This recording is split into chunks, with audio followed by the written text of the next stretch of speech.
Fortnite is known for its constant updates, keeping the game fresh and exciting, but not every update has been a victory royale.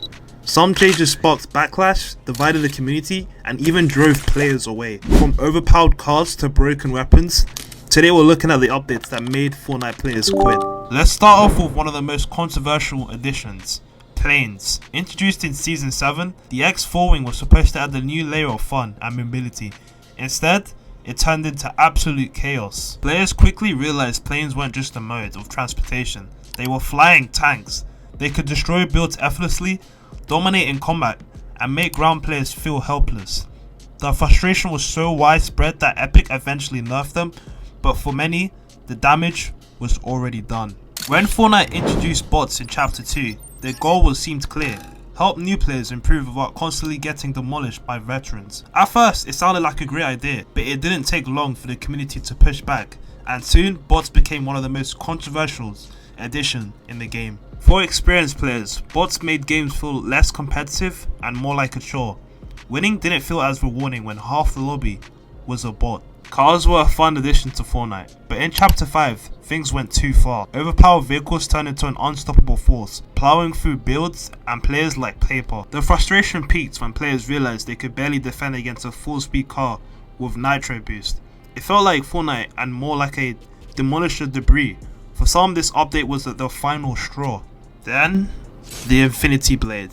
Introduced in Season 7, this mythical weapon was meant to be a game changer, and it was, but not in a good way. The blade was ridiculously overpowered, giving players massive health, shield, and devastating melee attacks. It turned every match into a one-sided battle, where whoever got the blade was almost guaranteed a win. The backlash was so intense that Epic Games removed it within a day, but not before many players have already logged off in frustration. Sometimes it's not what Fortnite adds, it's what they take away. The removal of arena mode and other fan favorite LTMs left players feeling like their voices weren't being heard. Arena was the go-to mode for competitive players, and its sudden removal left a massive gap in the game. Similar modes like the floor is lava and 50 vs 50 were beloved by the community, and the disappearance felt like Epic was ignoring what made Fortnite fun in the first place. Few topics have divided the Fortnite community. More than that is aim assist. Controller players loved it, but keyboard and mouse players called it illegal aimbot. The constant tweak to aim assist left both sides unhappy.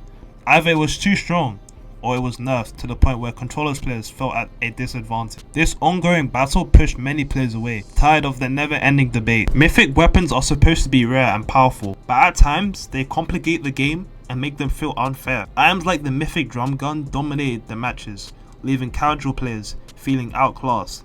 Instead of a level playing field, Mythic often created a bigger gap between pros and casual players, leading to many quits and frustration. The Zero build was one of Fortnite's boldest experiments. For players who hated building, it was a dream come true, but for long-time fans, it felt like the heart of Fortnite was being ripped out. The split between builds and Zero build modes created two separate communities. Many players felt the game was losing its identity. Last but not least, Fortnite collaborations. Fortnite's collaborations are some of the biggest in gaming, bringing in characters from Marvel, Star Wars, animes, and even real-world celebrities. But not everyone is a fan. One of the biggest complaints is oversaturation. Collabs used to feel special, but now they happen so often that the game can feel more like a giant ad than an original experience. Another issue is a lack of identity. Many OG players miss when Fortnite had its own unique characters and lore, rather than constantly being flooded with outside IPs. It's hard to feel immense in Fortnite world when you see Goku, Spider-Man, Ariana Grande running around in the same match. Collabs bring in hype and new players. They've also made Fortnite feel less like its own game and more like a crossover simulator, something that longtime fans don't always appreciate. Despite all these controversial updates, Fortnite just keeps bouncing back stronger than ever, and I think it's safe to say this game can never truly perish from this world. And here's the thing, Fortnite is like all of us.